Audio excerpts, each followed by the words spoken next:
Boker Tov. Hashem Hashem, Naaseh, Venasler, Venarviach, Lechaim Tovim, Shalom, on se mardi 15 août. Et le 28 du mois de Av. Demain soir, c'est Rosh Chodesh et Loul, Shur acheté par Rebecca Cohen et Caroline Tal. Pour l'élévation de l'âme du Rav Meimoun. Zecher Tzadik Livracha. Pour notre Rav, notre maître qui a toujours été là pour nous, sans qui on ne serait pas là en Israël, sans qui Marseille n'est plus la même, sans qui notre vie n'est plus la même. On a perdu notre pilier, notre père spirituel, mais de là-haut, il veille sur nous. Le Féméode, c'est touchant de voir vraiment très touchant de voir des personnes qui sont attachées à leur Rav comme ça. C'est un peu... c'est pas que de la reconnaissance, il y a le mot papa ici. Je pense d'ailleurs que c'est ce qui manque un peu le plus dans notre génération. C'est pas de la faute des rabbinim, c'est tout simplement que les rabbinim sont tellement sollicités, tellement oppressés, il y a tellement de besoins aussi, qu'ils n'ont plus le temps de pouvoir donner, comme à l'ancienne époque où vraiment les rabbinim, ils jouaient le rôle du sabbat. Ils jouaient le rôle du grand-père.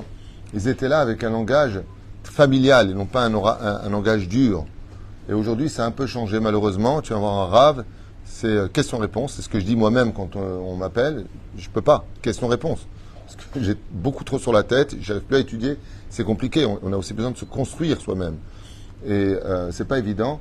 Et il faut dire que le Rav Meimoun, Mamash, a été capable, de par son investissement, de par sa sincérité, de pénétrer le cœur de tout celui qui, en tout cas, l'ont connu. Et Zichro Baruch, Bezrat Hashem, et que l'étude d'aujourd'hui, Yalet Nishmato, Kezor Arakia, Bezrat Hashem, Idbarach. Et comme elle le dit ici, que Bezrat Hashem du ciel, il prie pour tous les 67 000, je crois, juifs de Marseille, pour tous les juifs de France, et pour la Géoula Shlema pour nous tous. On pensera en même temps, l'élève El Favdalim, à une grande refoua Shlema pour Gilles Shalom. Esther Fernand Tayeb. Ben Esther Fernand Tayeb.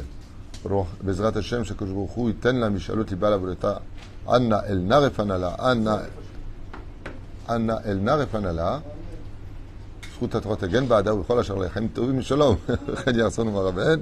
On pensera à notre ami Shimon ben Rabbi Pinchas Pashter החלמה מהירה ובריאות איתנה אימה יקרה שר בתפת סלרה תעליה בת אפרת מרים בן אסתר חי וחמש אסתר בת רבקה שלמה בן זעירה יבון רוסופן שרה בססיה et leurs enfants Joël Myriam bat Sarah נוסי רחל בת אלבת גזלה, חיית בורה בת אסתר, מזל טובים בת אליס משפחת בן שבת, חיה סופי בת שבע בת חווה, אברהם פיבי היקר, יעקב בן שלום, qu'on souhaite une bonne parnassa, bien sûr tous les malades d'Israël, une grande atzlacha, bientôt c'est le retour des Bachori Yeshivot à la Yeshiva, on a besoin de vous, vous êtes les poumons du monde, sans vous il n'y a pas d'air, on ne peut pas respirer, im en Torah en kemar, c'est grâce à vous qu'on peut travailler, donc soyez fiers des Bnei Torah, soyez fiers de ça.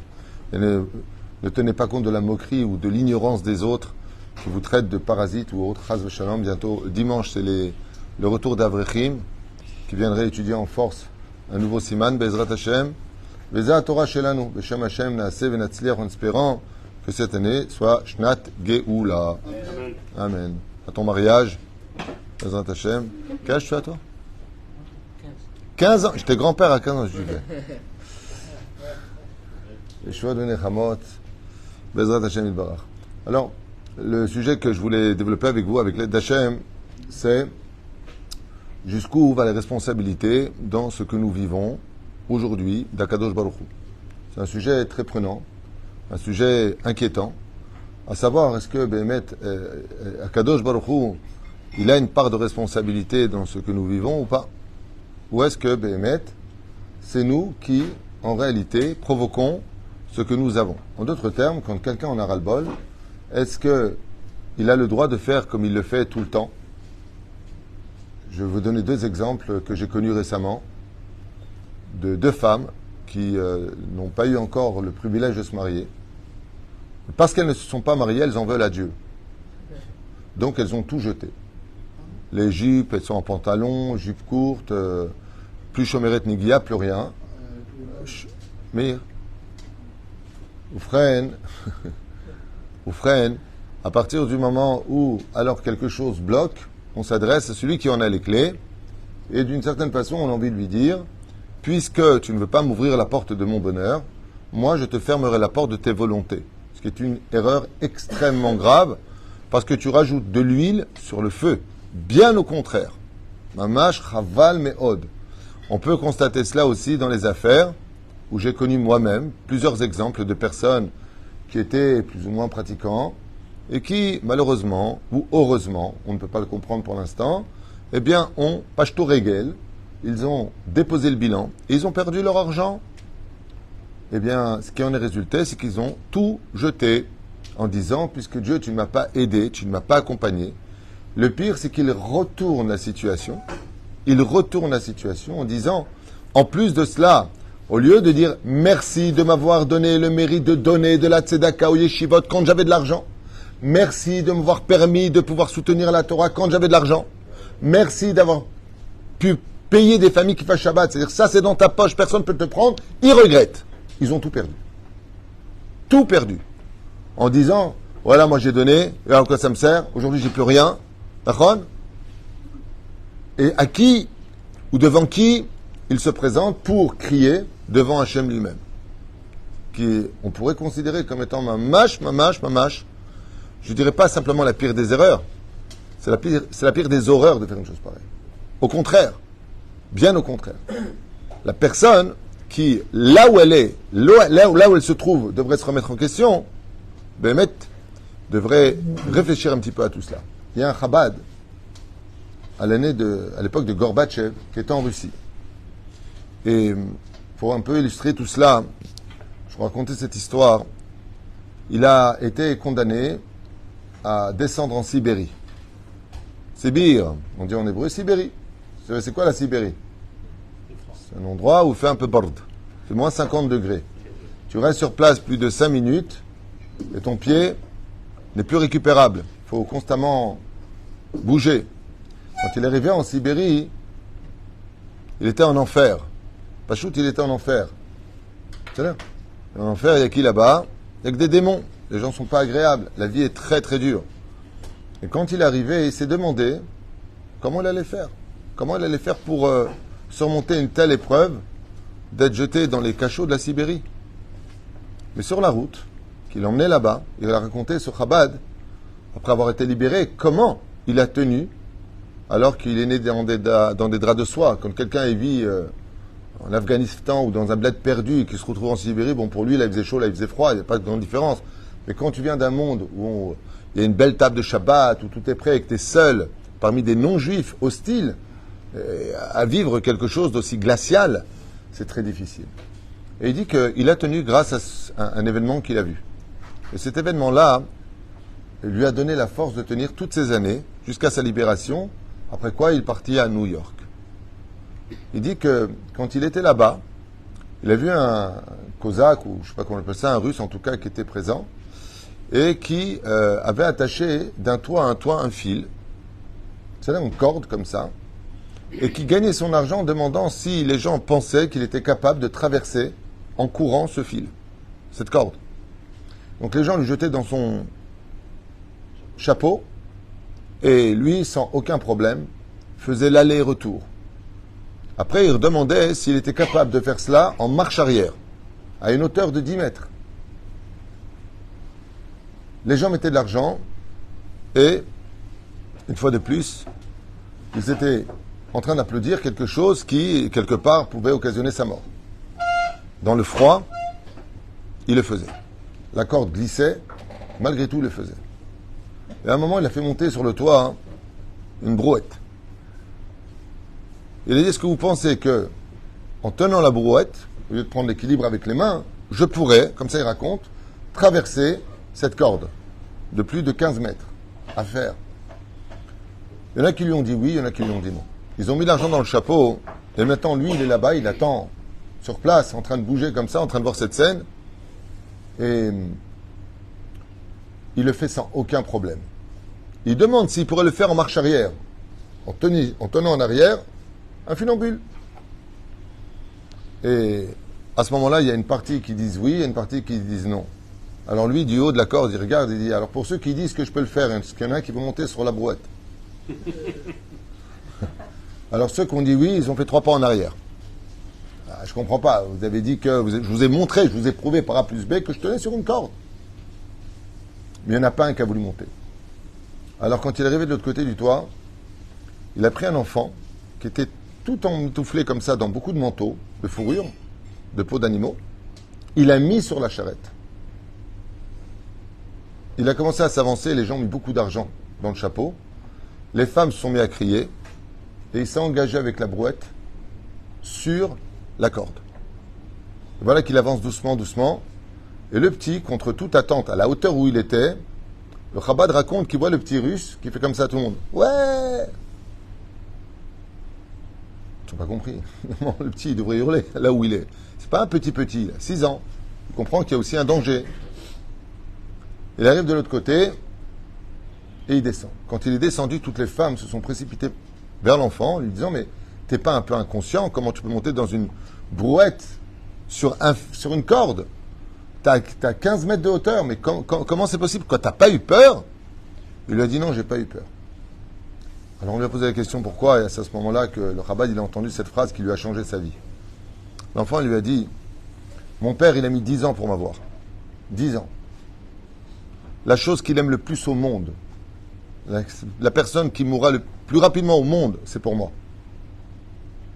Et quand il m'a mis dans la charrette, dans la brouette dans laquelle il m'a mis, je ne peux pas avoir peur. Parce que si mon père a pris le risque de me mettre sur une corde sur laquelle le moindre déséquilibre m'aurait fait tomber, c'est que c'était certain qu'il ne pouvait pas rater son coup. Parce que s'il y a une chose que je sais, c'est que mon père m'aime plus que tout au monde et que jamais, jamais il ne me fera prendre un risque ou jamais il ne me fera, chas v'shalom, tomber de là où je suis. Jamais. C'est vrai que j'étais en hauteur, j'avais plus les pieds sur terre, j'étais dépendant de lui, j'avais plus de solution. Quand tu es dans la charrette, dans la brouette, tu peux plus rien faire. Même si tu veux descendre, tu descends quoi sur la corde? Je suis pas funambule. J'étais 100% dépendant de lui. Mais je ne cessais de regarder dans les yeux, mon père me souriait en me disant, n'aie aucune peur, je te tiens. C'est vrai que t'es pas bien, c'est vrai que tu es en danger, réel danger, mais je te tiens et je te lâcherai jamais. Jamais. Quand il a entendu ça, le Chabad, qui a été donc jeté en Sibérie pour une fausse accusation, il a levé les yeux vers le ciel, il a dit, maintenant je peux rentrer dans les cachots de la Sibérie. Parce qu'il y a une chose que je sais, c'est que Akadosh Baruch Hu, Dieu, il m'aime tellement que même si ma vie maintenant ne tient qu'à un fil dans des situations un peu plus hostiles, dans les cachots de la Sibérie, mais que Akadosh Baruch Hu me tient les deux mains, j'arriverai de l'autre côté de cette corde et je pourrai, Bezrat Hashem, rejoindre une famille, ma famille chaleureuse, et retrouver mon chemin sur le retour. Ainsi donc, il y a une chose qui est certaine, c'est que dans tous les cas de figure, malgré le fait que nous nous trouvions dans des situations compliquées, en Shlomo et Yakar, ce qui vit tous les jours, c'est un jour pour s'en remettre, un jour pour replonger. Un jour pour s'en remettre, sans Emouna, t'as pas envie de vivre. Sans Emouna, à quoi ça sert? Mais si je vais encore un jour, je peux faire encore une halacha, encore une agada, encore une gemara, afilou un mot. Parce qu'il y a une chose que je sais, Gam ki elech begeit salmavet lo irara ki ata imadi. Peu importe où je suis, je sais que tu es avec moi, Hachem. Je ne sais pas pourquoi tu m'as mis sur une corde raide. Je ne sais pas pourquoi. Je ne sais pas pourquoi ma situation, elle a changé. À ce point-là, je suis pourri. À ce point-là, j'ai changé. À ce point-là, je t'ai déçu. Il y a une chose de sûre qu'on sait. C'est que si Akadosh Baruch Hu nous met dans la charrette, dans la brouette dont on parle, c'est parce que lui, il sait que pour toi, il se battra. C'est-à-dire que si vous comprenez à l'envers, comme l'a expliqué ce Chabad, que c'est parce qu'il m'a choisi, moi, d'être sur une corde raide. Hein? J'entends pas. Non. D'accord, c'est sûr qu'il est en sécurité. Mais c'est parce qu'il m'a choisi, moi, pour mettre, qu'il a mis la personne qu'il fera le plus au monde pour le sauver. C'est-à-dire que si j'avais mis un étranger, une personne que je connaissais pas, ben, il arrivera ce qui arrivera, il fallait pas monter dans la charrette. Mais là, c'est lui qui l'a mis sur la charrette. C'est-à-dire? Ce qui fait que, malgré les épreuves que nous avons, malgré les situations que nous traversons, même sur une corde raide, où vraiment on se demande, lama, bébé, pourquoi suis-je chez moi? À ce point-là, j'ai été mauvais, c'est tout de suite la question qu'on a envie de dire à Dieu. C'est, mais qu'est-ce que tu veux chez moi? Il y a même des gens qui m'ont dit un jour, tu vas pas me croire. Tu vas pas me croire. Il y a même des gens, qu'est-ce qu'il veut chez moi, Dieu? Quel orgueil. Qu'est-ce qu'il veut chez moi, Dieu? Il ne peut pas regarder ailleurs. Oh, il va voir. Il y a marqué dans la Torah que la plus grande malédiction de la Torah, c'est Aster Astir Panaï. Je détournerai ma face de vous. Ça, c'est la pire chose qui soit. C'est la pire. C'est-à-dire quand tu as quelque chose qui ne veut plus te regarder, c'est que tu as laissé dans les mains la Sitra Hara. Et la reine, la Mrotakol. Les responsabilités que nous avons ressemblent à celle-ci. Lema Adavardomé. Quelqu'un qui se retrouve dans une situation nauséabonde, difficile, voire insurmontable. Est-ce que Hachem a une part de responsabilité, ou est-ce que nous avons une part de responsabilité, ou alors tout simplement, il y aurait peut-être des pourcentages à diviser. 30% Hachem, 70% nous. Manienne, non? Les mains d'Avardomé. Un jour, un homme a fait un casse. Il a fait un hold-up. La police est arrivée à temps, ils l'ont arrêté. Le policier lui met les menottes et il l'emmène à la prison. Il se retourne avant de rentrer à la prison, il lui dit « Mais pourquoi tu m'emmènes à la prison ?» Il dit « Pourquoi tu me poses la question ?» Il lui dit « Parce que c'est toi qui m'emmènes. » Il lui dit « Mais idiot, je t'y emmène parce que tu as fait un hold-up. » Mais Agnès de voir que dans l'action, c'est le gardien de la paix qui l'emmène en prison. Mais dans la raison pour laquelle il y va, c'est qu'il a une part de responsabilité personnelle. Ce qui fait que oui, les événements dans lesquels nous nous trouvons, Vadaï Shakol Me'et Hashem, c'est évident que tout vient d'Hachem. C'est évident, il n'y a pas de question à poser. Est-ce que Béhémet, la situation dans laquelle je suis, c'est le gardien de la paix qui m'y a emmené? Ou est-ce qu'Akadosh l'utilise, lui, pour... Il va te répondre, moi je fais mon métier. Ce que je suis en train de vous appeler, les gardiens de la paix, ce sont les Mekatrigim, dans le monde d'en haut. Ce que j'ai étudié hier dans mon bureau, c'est que pourquoi Elul, c'est si important, Ani les Dodi Vedodili, qui exprime le père qui dit à son fils, je te tiens par les deux mains, Ani les Dodi Vedodili, je suis pour mon bien-aimé pour moi. Il dit, je te tiens. Mais n'oublie pas un détail. La brouette dans laquelle tu te trouves, c'est toi qui t'y es placé. Papa, montre-leur que moi j'ai confiance en toi. Ce qui fait que dans une épreuve, comme le dit le Zohar HaKadosh, quelque chose de Nora Ve'ayom, ce que je vais vous dire maintenant au nom du Zohar, ben ça devrait tous nous remettre en question. Le Zohar HaKadosh, il nous dit que l'épreuve que nous avons, ou le tikkun que nous avons à faire, n'est cautionné dans le ciel que si, de mon côté, je l'accepte avec amour. Si ce n'est pas le cas, ma souffrance aura presque servi à rien. Ça veut dire, j'ai pas réparé ce que j'avais réparé. C'est pour ça que la Hazara de la Gemara de nous dire que Shem Shemevarech ala Tova, car Yevarech ala Ra'a, et Berumo Shel Olam. Ça veut dire que quelque part, le fait de me trouver là où je suis, dans cette situation, sur une corde raide, me permettra d'aller de l'autre côté si je ne quitte pas avec mes yeux Akadosh Baruch Hu. Il y a une chose que le Chabad avait dit, que j'ai oublié de vous dire, c'est que l'enfant, il n'a pas regardé une seule fois en bas. Il regardait que les yeux de son père. Et ça m'a rappelé le Télim 121, duquel il est dit Shir la Ma'alot, et ça enai el harim, me'ain yavo ezri. Il y a un très beau chidouche à retenir. Ce verset-là, nos chachamim l'ont expliqué pour expliquer ce qu'on va dire maintenant.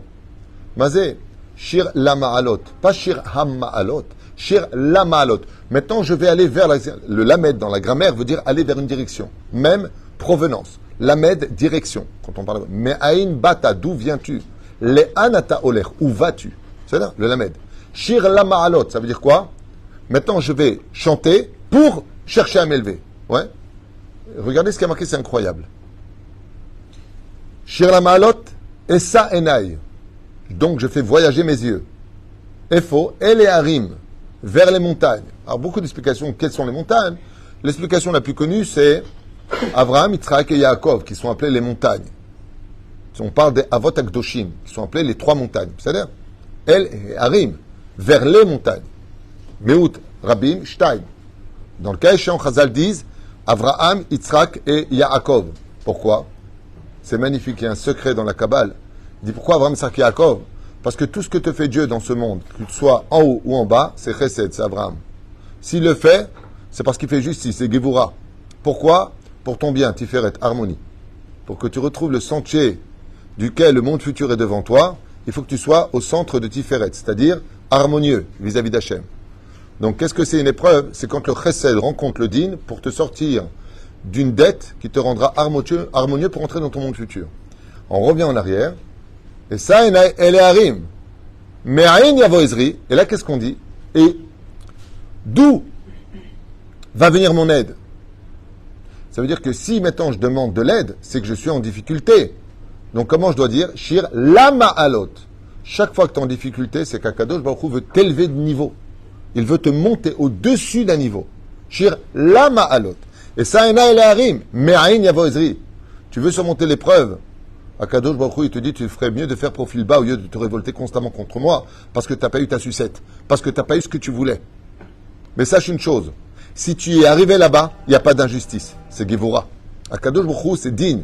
Si tu as ce que tu as, c'est pas Gamzol et Tova simplement, c'est Hachem ou Elohim. Akol Emet.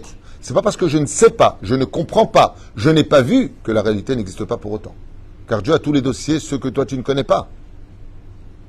Ça m'est plusieurs fois arrivé d'entendre des sons de cloche de certaines personnes et tu as envie de tuer l'autre personne parce que tu lui donnes 100% raison. Seulement quand tu vas voir l'autre personne, t'as bien fait, moi j'aurais encore plus frappé.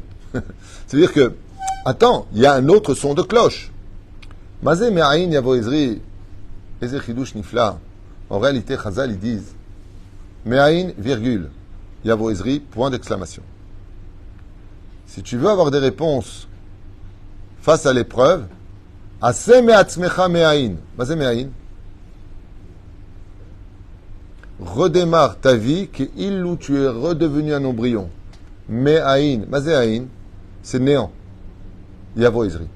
Si tu es capable, face à l'épreuve, de recommencer tout à zéro dans ces conditions dans lesquelles tu es sur une corde raide, alors tu peux compter sur Yavo ezri. Pas dans la traduction Me'ain Yavo ezri, d'où viendra mon aide. Et là, Me'ain, virgule, Yavo ezri. Si tu es humble face à l'épreuve, t'arrêtes de te plaindre et t'arrêtes de jeter à Kadosh Baruch Hu dès que tu as un moment de le faire, parce que tu n'as pas eu ce que tu voulais, parce que ça ne correspond pas à tes plans, parce que les choses ne se sont pas passées comme tu avais investi pour qu'elles se passent. C'est-à-dire, Al-Ze Neymar Me'ain Yavo ezri. Si Be'ezrat Hashem Yitbarach, à ce moment-là, Davka, tu fais preuve d'une grande humilité, donc reçois Be'ahava, Al tikra me'ain yavo ezri. Et la me'ain, virgule, yavo ezri, point d'exclamation. Tu peux être certain qu'Akadosh Baruch Hu sortira de là-bas et que tu atteindras la corde de l'autre côté. Afar va'efer anochi. Afar va'efer anochi. Les éperouches d'abord pour lequel il est évident que si on ne perd pas de vue que Akadosh Baruch Hu nous aime vraiment et que si la situation dans laquelle nous sommes, nous avons une grande part de responsabilité, qui correspond peut-être à une réincarnation, ou peut-être à quelque chose qu'on a oublié, ou qu'on pensait être dans la poche. Anilo Yodéa, je n'ai pas les comptes divins, et je ne tiens pas à les avoir, parce que combien même je les aurais, je peux vous dire que je ne les comprendrai pas. Parce que Akadosh Baruch Hu n'est que chesed. Ça me rappelle l'histoire d'un ami, que Dieu repose son âme, que j'ai connu à Los Angeles. Et un jour comme ça, il vient pour aller déjeuner, dîner le soir, avec un autre ami à Paris.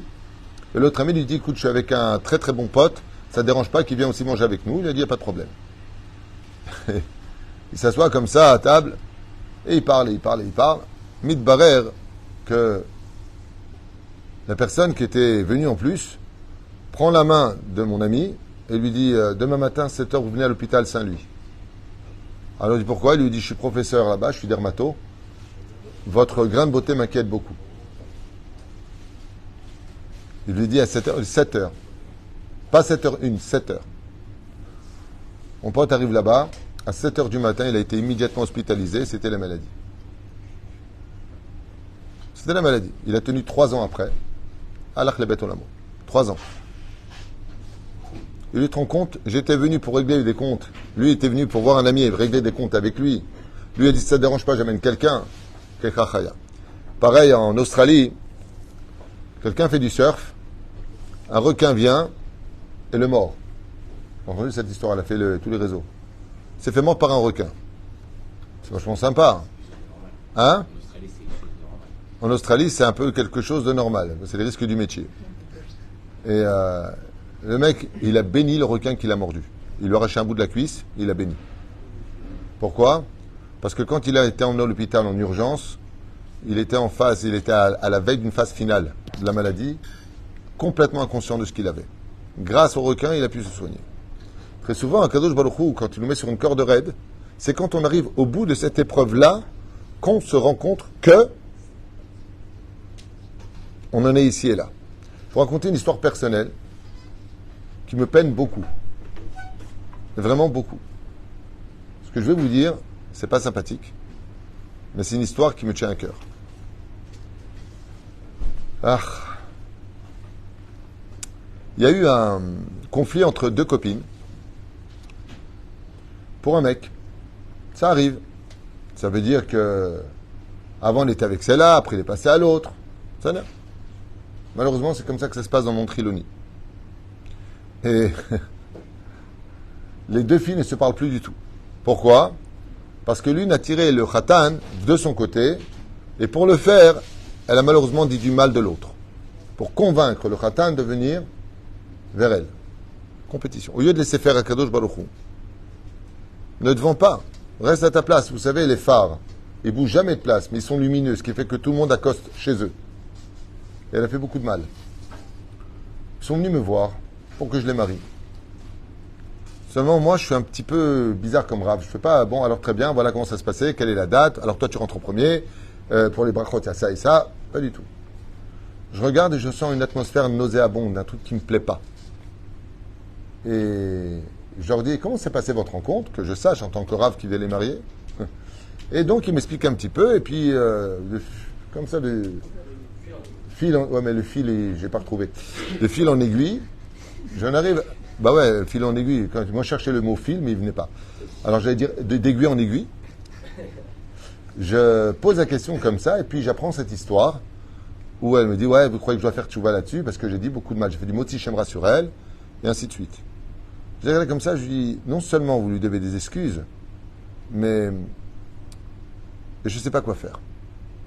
Béhémet, je reste bloqué. Et je laisse un mec comme ça qui a refroidi l'ambiance.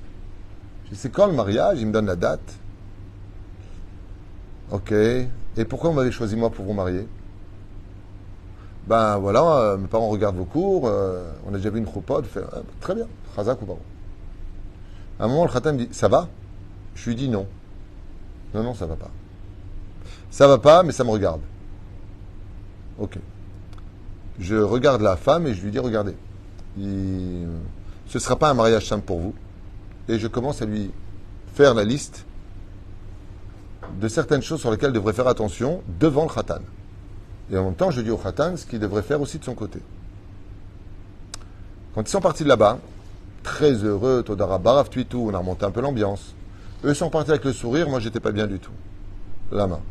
Parce que le khatan, et je me trompe rarement dans ce domaine, c'est un 100% PN. C'est un 100% sociopathe.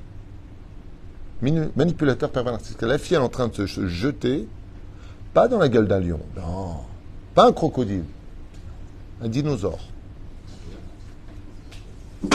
Je lui dis, quand je les ai raccompagnés, je lui dis, mais quelle route elle a eu l'autre fille d'avoir été sauvée. Tandis que l'autre fille, elle en veut à mort à sa copine d'épouser ce mec. Mais t'es ouf, barre-toi, sauve-toi. Ils n'ont pas de tikkun, ces gens-là. Tu ne peux pas les changer. On ne sait pas à quel point, des fois, le fait d'être sur une corde en hauteur, c'est parce qu'en bas, il y avait des braises.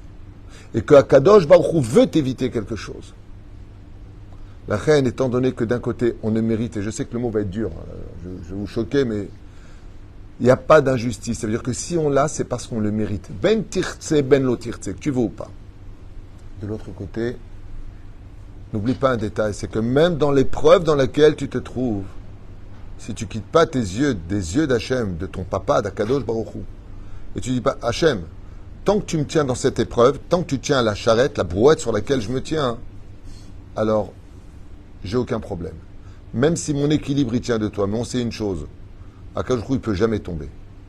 Dieu peut tout, et les limites d'Hachem n'appartiendront qu'aux propres limites que toi, tu auras cultivé dans ton cœur en ce qui le concerne. Hachem n'a de pouvoir que là où tu le places, dans ses pouvoirs. C'est pour toi que il peut tout, qui a kol, yachol, il peut tout changer, il peut tout changer. Si tu penses qu'Akadosh ne peut plus rien faire, alors il ne pourra plus rien faire. Parce que l'intensité de ta foi va créer chez lui sa relation avec toi dans la foi que lui a pour toi. Et ainsi donc, Bezrat Hashem, face à toutes ces situations, nous avons tous des parts de responsabilité. Si Bezrat Hashem, on avait fait tout ce qu'il fallait, on aurait fait tchouva, le Rav Mimoun ne serait peut-être pas parti. Pourquoi les tzadikim, ils partent pourquoi? Faire la kapara de la génération. La kapara de la génération. Et la reine Bezrat Hashem, qu'on ne soit jamais ni découragé, ni déçu, mais juste que des fois dans la vie, pour faire un redémarrage de notre mazal, il faut redescendre en bas. Il faut redescendre en bas. Il y en a un qui m'a dit, vous trouvez ça normal? J'ai fait 18 shidduchim. 18 shidduchim. Hein? Vous trouvez ça normal? C'est pas cruel ça dans le ciel? J'ai regardé comme ça, je lui ai dit, viens voir, je te montre un truc. J'ouvre le sidour, je lui montre ma Masechet Avot. Ouais. Et je lui montre ma Masechet Avot. Et je marqué là-bas, 10 générations de Adam jusqu'à Noach. Tout le monde a fâché Hachem. Il n'y en a pas un qui a plu à Dieu. 10 générations de Noach jusqu'à Avraham. Avraham et Kibel Srar Kulam. Jusqu'à ce que soit venu Avraham, il a reçu le salaire de tout le monde. Je lui dis, moi, ça fait combien? 10 et 10. Mais ça fait 20 générations. Je lui dis, tu te rends compte? Dieu. Je ne parle pas de toi, là. Je ne parle pas de moi, je parle de Dieu. Il a fait 20 shidduchim, 20 générations, avant d'avoir enfin trouvé le shidduch adéquat, Avraham Avinu. Il me dit, il me dit, alors quoi, fait encore 2 échecs? Si tu te compares à Dieu. Ce que je voulais simplement te faire comprendre, c'est que mieux vaut prendre son temps, même si on est pressé, vous connaissez l'histoire, roule doucement, je suis pressé, que de remettre Akadosh Baruch Hu en question, alors que lui, il a attendu 20 shidduchim avant de trouver Avraham Avinu, Avraham Ahuvi. Kol Tuv Velitraot.